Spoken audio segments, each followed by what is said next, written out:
በብርሃን ፍጥነት ከፊት ለፊታችን ጋር የነበረ ራቁቱን የቆመ ነገር ተወርውሮ ወደ ዛፍ ላይ ሄደ። ልጃችን የት ነው ያለው እና ንገረን የሚል ነገር ያማክሩታል መንፈሱ። አያቴ ማለት 11 ሰው ቀብራለች። 11 ሰው ከአንድ ቤት ቀብራለች እና በጣም ከባድ ሞመንት ነው ያሳለፈው ፋሚሊውና ከትምህርት ቤት ውስጥ እየተማሩ የሆነ ዲፕሬሽን ውስጥ ሊገቡ የሚችሉ ልጆች አሉ። ስፔሻሊ መጽሐፍ ቅዱስ ጥናት የሚባል ትምህርት። በዚህ አጋጣሚ ትምህርቴን የጨረስኩት አጥንቼ ሳይሆን ክላስ ውስጥ በሰማሁት ብቻ ነው።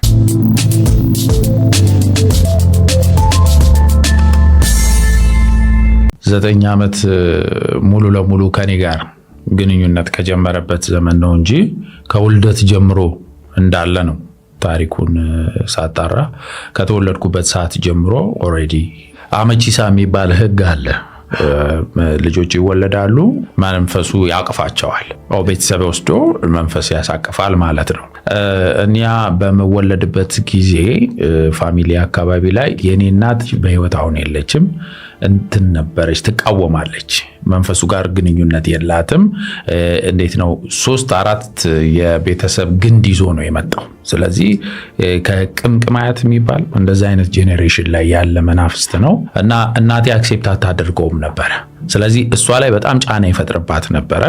ከዛ እኔን በምትጸንስበት ሰዓት አካባቢ እሷ ኢኮኖሚካሊ ፍቃድ ማለት አቅም አልነበራትም። ስለዚህ አእምሮዋ ላይ የታያት ነገር የነበረው እኔን አቦርት ማድረግ ነበር፣ ለማስወረድ ነበር ያሰበችው እና ሀያቴ ኖ ትልና በቤተሰቡ ውስጥ እንደ ሊደር የሆነ መንፈስ ነገር ግን ሄደው የሚያናግሩበት ዘመድ ውስጥ መንፈስ የሚወርድባቸው ሴት ነበሩ እና እሳቸው ጋር ነው ሄደው ትምጣ የሚል ጥሪ ያደርጋል መንፈሱ።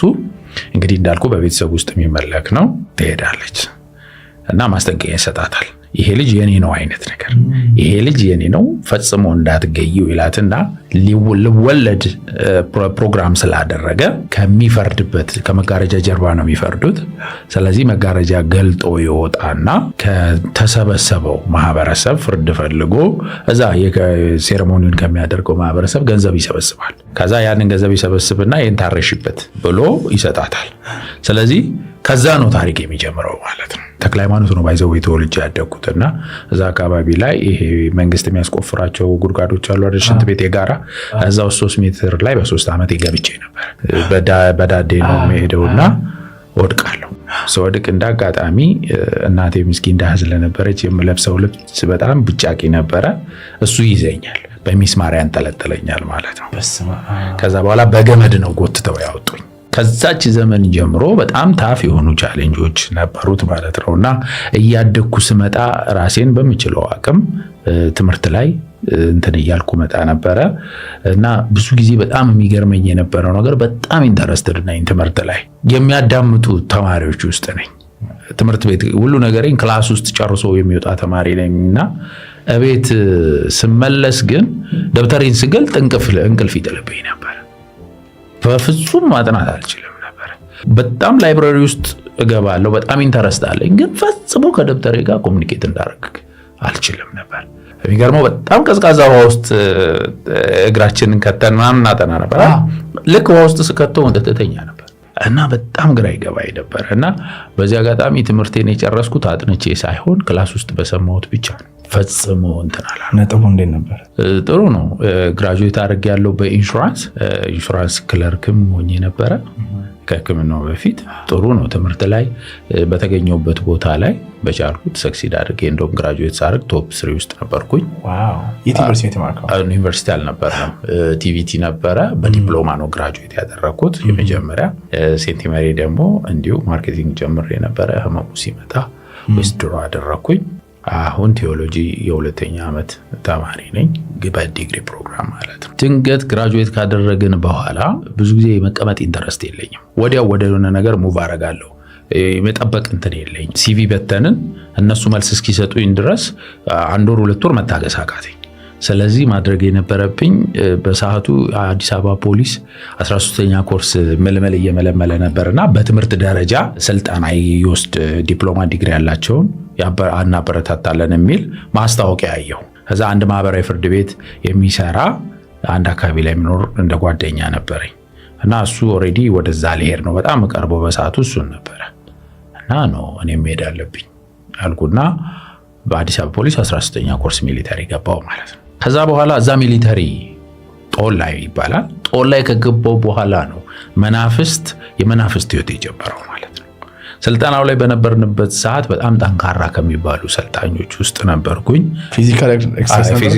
ፊዚካሊም ኤዱኬሽናሊም በዛ ትምህርትም ይሰጣል እና ኮሚቴዎች አሉ የእያንዳንዱ ፊልዶች ማለት ነው። እነሱ ሊድ አደረግ ነበረ ከጓደኛዬ አብሮኝ ከሄደው ጋር። እሱ ህግ ግራጁዌት ስላደረገ እኔም ደግሞ አክቲቭ ፓርቲሲፓንት ነበርኩ በሁሉም ነገር።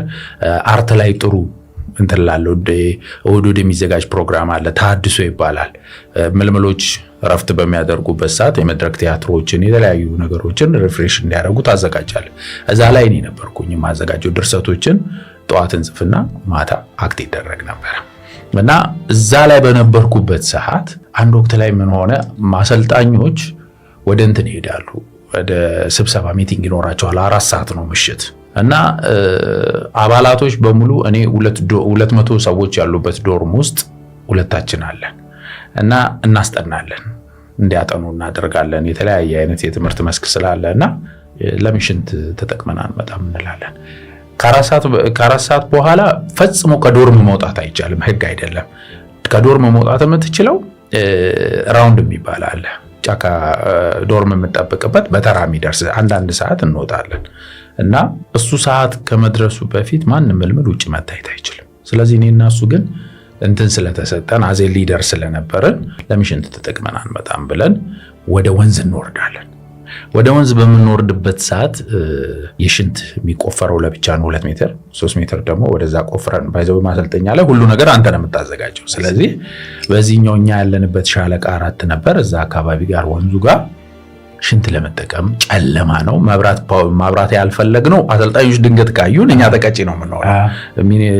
ከባባድ ቅጣቶች ናቸው። 3 ሜትር ጉድጓድ መቆፈር ይኖራል፣ ረጅም ሰዓት ስፖርት መስራት አለበት ምናምን። ያ ስልጠና ላይ እንደዚህ አይነት ቅጣት ስላለ ያንን ገፈት ቀማሽ ላለመሆን መብራት አጥፍተን ነው ሽንታችንን እየተጠቀምን ባለንበት ሰዓት በጣም የሚከብድ ስሜት ተሰማኝ። ሆነ መንፈሴ በጣም ተጨነቀብኝ እና ጓደኛዬን የሆነ ነገር ከብዶኛል አሉ እና ባትሪውን አብረው አልኩ።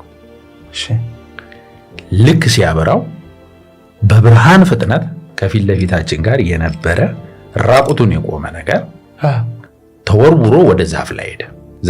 ወንዙ በታችኛው በኩል ነው፣ እኛ ያለነው በዚህ በስተቀኝ በኩል ነው። ስለዚህ ቀጥታ ወደ ወንዙ ተወረወረ። ሰው ነው ስታየው ኦልሬዲ ራቁቱን ዝግዛግ ነው የመታው። በጣም በሚገርም እንዴት እንደማስረዳ አላቅም።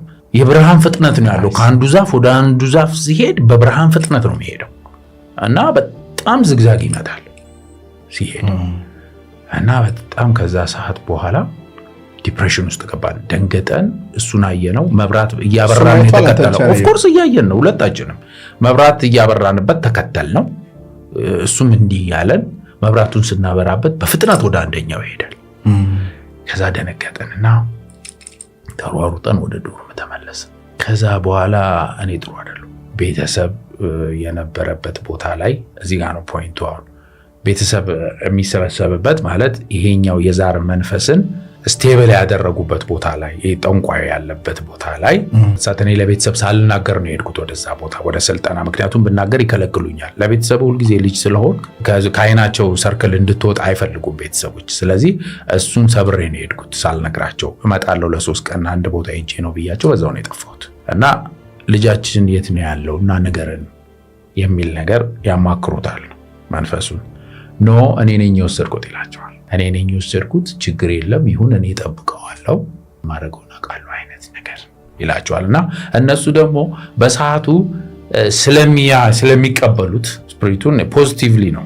ምክንያቱም የኖሩበት ህይወት ስለሆነ ተቀብለውታል። ውጊያ የጀመረው ከኔ ጀምሮ፣ እኔ ከመጣሁበት ዘመን ጀምሮ አምነውታል። ኦኬ ስለዚህ ሰላም ነው ያለው ልጃችን ብለዋሉ። ማሰልጠኛ የነበረኝ ህይወት ግን ወረስት ነበር። በጣም ፔን ነበረኝ። ማለት ስልጠናዎቹ ይከብዱኛል። 3 ኪሎ ሜትር በ10 ደቂቃ ሮጠህ የምትገባበት ሞመንት አለ ስልጠና። እሱ ላይ በጣም ከባድ ነበር፣ ይዘኝ ነበር፣ ልቤ በጣም ይጨነቅ ነበረ። ግን ጊቭ አፕ ለማድረግ እታገል ነበረ። ሊደር ከፊት ስለሆንክ የግድ የሊደርን ኳሊቲ ማሟላት አለብህ እና አስታውሳለሁ የኔ የነበርኩበት ጋንታ በእኔ ምክንያት ሁሉ ነጥብ ጥሎ ያውቃል እና የማትናገረው ግን አንተ የምታውቀው ስሜት አለ ውስጥ እና እኔ በዛ ሰዓት ላይ ለምን ለማሰልጣኞች መንገር አልፈለኩም መሰለ፣ ዲስኳሊፋይ ሆነ ትመለሳለህ፣ ብቁ አይደለህም። እና ብቁ አይደለህም መባል የማልቀበለው ነገር ነው። በዘመኔ የሆነ ነገር ላይ ሆኜ ባለመቻልም መውጣት ፌላሪቲ አልቀበልም። ጥርሴን ነክሼ ታገልኩት። በጣም ብዙ ጊዜ ክሊኒክ እገኝ ነበረ። ክሊኒክ ሁል ጊዜ ሄድ ነበረ፣ በተለያየ ህመም ማለት ነው። ፖሊስ ቤት ሁል ጊዜ አንድ አይነት መድኃኒት ነው የሚሰጥ። በዛ ሲስተም ማሰልጠኛዬን ጨርሼ ወጣሁ። ወደ ተመረኩኝ። ወደ ስራ ከመጣን በኋላ ጥሩ ነበርኩኝ። ከዛ በኋላ ስራ ከጀመርኩ በኋላ ነው ባህሪ ተቀየረ። በጣም ባህሪ ተቀየረ ማለት መጠጥ ላይ ፎከስ አደረኩ። ሱስ ላይ ገባሁ። ጫት፣ ሲጋራ አልጠቀምም፣ ሺሻ ነው የምጠቀመው። አዲስ ፐርሰናሊቲ ነው። ሁሌ ማታ ላይ አለቅሳለሁ እና ራሴን የማገኘው ደግሞ የሆነ ክፍል ውስጥ ከሆነ ሴት ጋር እና በጣም አለቅስና እነሱ ምንድነው ችግር ካለ ልውጣ ምናምን ስትል ነው ችግር የለውም ብዬ ከእሷ ጋር የነበረኝ ግንኙነት ግን አላረግም። ጥጌ ላይ ቁጭ ብዬ አለቅሳለሁ። ምክንያቱም ያደኩበት ህይወት እንደዛ አይደለም። የኢትዮጵያ ኦርቶዶክስ ተዋሕዶ ቤተክርስቲያን ነበርኩኝ። ሰንበት ትምህርት ቤት ተምሬያለሁ። ራጉኤል ነበር የተማርኩትና እና እንትን ነው ኦሬዲ እንዴት ነው ራጉኤል በመማርበት ሰዓት ራሱ በጣም የሚገርም እኔ በዚህ አጋጣሚ ማለት ነው አሁን ማወራቸው ነገሮች በሙሉ የሆኑ ሰዎች ጋር የሚፈጠሩ ነገሮች ናቸው ብዬ አምናለሁ። ትምህርት ቤት ውስጥ እየተማሩ የሆነ ዲፕሬሽን ውስጥ ሊገቡ የሚችሉ ልጆች አሉ። ስፔሻሊ መጽሐፍ ቅዱስ ጥናት የሚባል ትምህርት ነበር። ትምህርት ሃይማኖት፣ የክርስቲያናዊ ስነ ምግባር፣ የቤተክርስቲያን ታሪክ በኢትዮጵያ ምናምን ላይ ኖርማል። ልክ መጽሐፍ ቅዱስ ጥናት ሲጀምር ግን እንቅልፍ አለኝ። ከባድ እንቅልፍ ማለት አይኔን አልገልጥም። አስተማሪው ጨርሶ ልክ ለመውጣት ሲሰናበት ብቻ የሚለቀኝ እና እንግዳ የሆኑ ነገሮች ስለሆኑ ልጅ ስለነበርኩኝ ይሄ የራስ ባህሪ ነው የሚመስለው። የራሴ ባህሪ ስለሚመስለኝ ድክመቴ ነው ራሴን ነቀው ነበር በእንደዚህ አይነት ነገር እና እንዴት እንደተማረ ሰው እኩል ወደ ቤት ገባል። የሚገርም መጽሐፍ ቅዱስ ጥናት ስኮሬ በጣም ያስጠላ ነበር። ሌሎቹ ታፍ ነው፣ እሱ ግን በጣም ያስጠላ ነበር። አፍርበት ነበር ለራሴ። ይሄ እንደዚህ አይነት ሰርክሎች ላይ ነበርኩኝ። እንግዲህ ፋሚሊ እንደነገርኩ ከዮና ዓመት በኋላ አይ ቲንክ 94 አካባቢ ይመስለኛል የኔ ታላቅ ወንድም ነበረ እና ከኔ ታላቅ ወንድም ጋር አብረን አላደግንም። ሃፍ ብራዘር ነው። ብዙ አላደግንም። 1-3 ዓመት ነው አብረን የመቆየት እድል ያገኘ ነው። ሌላ ፋሚሊያችን ጋር ነበር ሲኖር የነበረውና እሱ መጣ፣ ታመመ። ሯጭ ነበር። ታመመና ያው ይድናል በሚል ወደዛ ወሰዱት። ብዙ አልቆየም፣ ወዲያው ነው የሞተው። ተወቅቶ ነው የሞተው። ፈጠነ አይነት ልጄ ፈጠንክ አይነት ነገር ነው የሚለው ስፕሪቱ። ፈጠንክ ለምን ትንቀዠቀዣለህ ልጅ አይደለህም ወይ ብሎ ለህመሙ ብሌም ራሱን አደረገው ልጁ እና ኦሬዲ እሱ እንደማይድን አይነት መንፈስ ለፋሚሊው አጋርቶ ሞተ ማለት ነው። ከዛ በኋላ ፋሚሊው ፍርሃት ውስጥ ገባ ማለት ነው። ወዲያው እሱ በሞተ በ3ኛው ወር በተመሳሳይ ቀን በተመሳሳይ ሰዓት ወንድሜ ጥቅምት 10 ሮብ ጧት 3 ሰዓት ላይ ሞተ። ልጅ ነበርኩኝ፣ ሃይስኩል ተማሪ ነበርኩኝ። ለኔ ከባድ ጊዜ ነበር ያ። ምክንያቱም ገና 3 ዓመታችን ነው። ወንድም አግኝተሃል ደስ የሚል ስሜት ላይ በነበርኩበት ሰዓት ነው ሄደውና እሱ በሞተ በ3ኛው ወር ደግሞ ወንድ አያቴ ጥር 27 ሮብ ጧት 3 ሰዓት ተመሳሳይ ሰዓት ላይ አረፈ ማለት ነው። እሱ በ3 ወር ውስጥ 2 ሰዎች ከአንድ ቤት ውስጥ ወጡ። ባይዘዌ በዚህ አጋጣሚ አያቴ ማለት 11 ሰው ቀብራለች። 11 ሰው ከአንድ ቤት ቀብራለች እና በጣም ከባድ ሞመንት ነው ያሳለፈው ፋሚሊውና ከዛ በኋላ አባቴ ከሞተ አያቴ ከሞተ በኋላ ምን ሆነ መሰለ፣ በሶዶ ጉራጌ ናቸውና ኬር ይባላል። ምክንያቱም ሞት ተከታተለና ኬር ይባልና ቤተ ዘመድ ገንዘብ ያዋጣና በጋ ያርዳል፣ ምሕረት ይደረጋ ይቅር ይባል አይነት ነገር ይደረጋልና ቆዶ አይሸጥም። ኬር የተባለበት አይሸጥም፣ ይደርቅና እንግዲህ ይሄ ካልቸር ካለ ባይዘው ቢወጣ ጥሩ ነው ባይደኝ። እና ቆዳው ይሰጣል ፀሐይ ላይ። ኦኬ። ከዛ ይደርቃል። ካደረቀ በኋላ አቤት ይገባና ድብዳቤ ይሆናል። በፊት ሳጥን ነበር አይደል የሚለብስ ምናምን ይለብስ እዛ ይቀመጥ፣ ካልሆነም ሰዎች የሚቀመጡበት ይሆናል እንጂ ፈጽሞ አይሸጥም። እና ያ የታረደበት በግ ስጋው ከተበላ በኋላ በማግስቱ ፀሐይ ላይ ቆሞ ልጅ ነኝ ወደ 15 ዓመቴ ነው። ድመት ስጋውን ቆዳውን ትጎትታለች። እና እሷን ለማባረር እግሬን ሳነሳ ቆዳው አንሸራቶኝ እግሬ ውስጥ ድንጋይ ይገባል፣ ሎሜ ላይ ማለት ነው። ከዛ በኋላ ተጎዳ፣ ሆስፒታል ሄድኩኝ፣ ታከምኩት። ከዛ በኋላ ቀጥር 7 ሰዓት አካባቢ ነው ይሄ ነገር አብን ያደረገው። ኮምፕሊትሊ ተቀየርኩ፣ መልኬ ተቀየረ፣ ጠቆርኩ፣ ገረጣው ምናምን ፈጣን የሆነ ማለት በዛ ሰዓት 12 ምናምን አልሆነም ሀያቴ ከሞተ። ስለዚህ ለቀስተኛ እየመጣ ይጠይቃል፣ ፍራሽ ተዘርግቶ ቤት ውስጥ ማለት ነው። እና እህታችን ትልቋ አክስቴ ነች። በቃ ትላለች፣ በቃ ይሄ ልጅ ሊሞት ነው ቀጣይ። ስለዚህ ቤታችንን ዘግተን የሚያደርጉትን ያድርጉ ተብሎ ወደ ጠንቋይ